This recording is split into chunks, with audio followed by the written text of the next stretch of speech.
Hi, today I'm going to show you how to use BibleHub.com to help in your personal Bible study. This is a website I use if you don't have the money for or don't have the computer power to operate some of the Bible software out there that you can purchase. This is a good free site that can help you dig deeper into your Bible study. So yeah, let's get started. We're here on the home page of BibleHub.com. We have a search bar at the top. We've got some things going on down here. All these various study tools. I am not being paid by BibleHub.com, by the way, that you can use and have proven useful to me. So let's say we're going to look up a verse, and I'm going to show you how to do three different things. One, how to use BibleHub.com to do a word study to get some idea about what the word is and what it means in its various range, as well as accessing some free online commentaries. Now, these are slightly out of date as far as publishing goes. They're in the public domain, but that does not mean that they are not still useful or relevant, and I have gotten some good stuff from them. The third thing I want to show you is how to do look up words in an online Bible dictionary, and the Bible Hub has several that they access for this. So that can be really useful too when you want to understand more about a word or a topic. So let's take a verse that we're going to look at. Let's just choose Colossians 1:15. That's a good verse here. And then we'll click on the search bar or hit enter, and then it'll take us to this page. And this is for all the verses if you type it into the verse bar. Now, if you type in a chapter, it's going to open up a chapter. And what you can do then is you can select the translation of your choice, the NIV, the New Living Translation, the ESV, the KJV, the New American Standard. And you can have all of that as far as looking up chapters. It'll pull up that. You can even do that from here and click, say, you want to look at the entire chapter or the entire chapter that the verse is in. You can just come up here and click on your translation. Now, this page shows you the parallels. That would be this button right here. So you get to see the verse in different translations, and that is very important. When doing a Bible study, you should always use more than one translation. I know there's always a favorite one that you have, that you read or that you study with, but it's helpful to see what other translations have to say and how to do it. Like the New International Version here has the Son is the image of the invisible God, the firstborn over all creation. The ESV just says He is the image of the invisible God, the firstborn of all creation.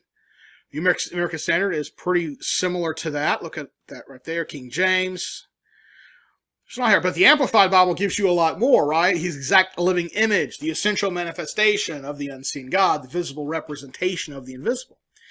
And so what the Amplified does is they bring in more so you can help understand the word better. And that's what we're going to do today. We're going to do a word study. We're going to look up this word, a word in this section. So when you're here, what you want to do is click on the Strong's button up here at the top. And give it a moment for the page to go. And that brings us to here, and it tells us the verbs here, or the words here, I should say, and whether it's a verb, how it's used. If you know some grammar, this might help. But let's choose a word to look at. So let's say we want to look up the word image. How in the world is the word image used? It tells us the Greek word is icon here. And so what we do is we click on the Strong's Greek 1504. That's the number assigned to this word in Strong's Concordance. And this will pull up a page where we can do some word study, where we can look and see how the word has been used and where the word is used elsewhere in Scripture. So we got the Strong's Concordance here, tells us the part of speech that this word is, its definition, its usage. Over here on this side, we have a concordance that actually lists out everywhere that word is used. In its various forms, singulars, plurals, that sort of thing. We have a helps word study here that can tell us a little bit about the word icon properly. This is how it's properly used. It's a mirror-like representation, very close in resemblance. It assumes a prototype, which it not really resembles, but from which it is drawn. So you get a little interpretation in here as well, but that's okay as long as you're aware of it. for the New American Standard Exhaustive Concordance, it tells you how the New American Standard translates this verb or this word in various forms. It's form in one place, image in 19, likeness in 3. Then we have Thayer's Greek Lexicon, which actually goes through and tells how the word is used in other places. Its basic meaning is an image likeness, but that can mean different things. An image can convey a different idea. And so we have here, this is part A. It tells you how it's used and where it's used. Metaphorically, metonymically, it's this way here. And so some words have longer and bigger and more various meanings within its context, because context always determines meaning. But this is just a short one, and we see here the idea of likeness. It's an image. It's not just, it represents, because it is, in a way. So that's how you can do a word study using BibleHub.com. Now, if you want to actually see what some commentators have to say on the issue, I'm just going to backspace back to my previous page. And then I'm going to scroll back up here. Let it load. I have slow internet. So let's see. And then I'm just going to click on the word comment right here.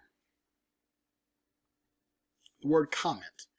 Search for commentary, and it tells you all the different commentaries that they have access to. Alford's commentary, Barnes's commentary, John Calvin, what Chrysostom had to say, Ellicott's The Expositors, all sorts of really good commentaries that you can use.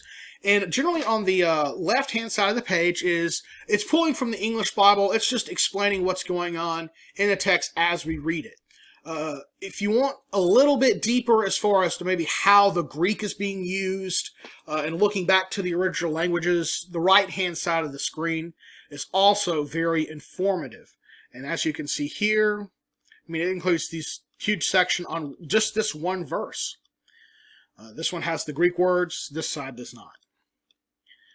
So if Greek is not if you're not proficient in Greek or Hebrew, the left-hand side of the page might prove more useful, but don't dismiss what's on the right-hand side of the page. There's a lot there that can be understood. All right. So that's how you can access an online commentary at BibleHub.com. Now, as far as doing a topical study, if there's an idea or a topic you want to look up, well, let's just go back here to BibleHub.com, the homepage, and go down here to just Online Bible Study Suite. There's a box called Topical, and let's say we want to look up angels or an angel and see how that word is used. We're going to do a topical study on this word. And so as we can see here, it has search results, 4,889 found. You got angel, angels, angel of Yahweh, angel of God. It looks at how the word is used in every possible, or the angels of the 7 churches. But let's say we just want to look up angel. It's just understanding of the word angel and how it's used.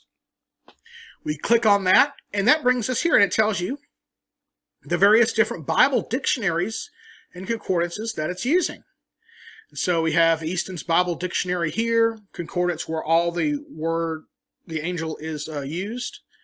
Easton's Bible Dictionary on this side. Scroll down. It's got a lot of good stuff. We've got Webster's Dictionary here.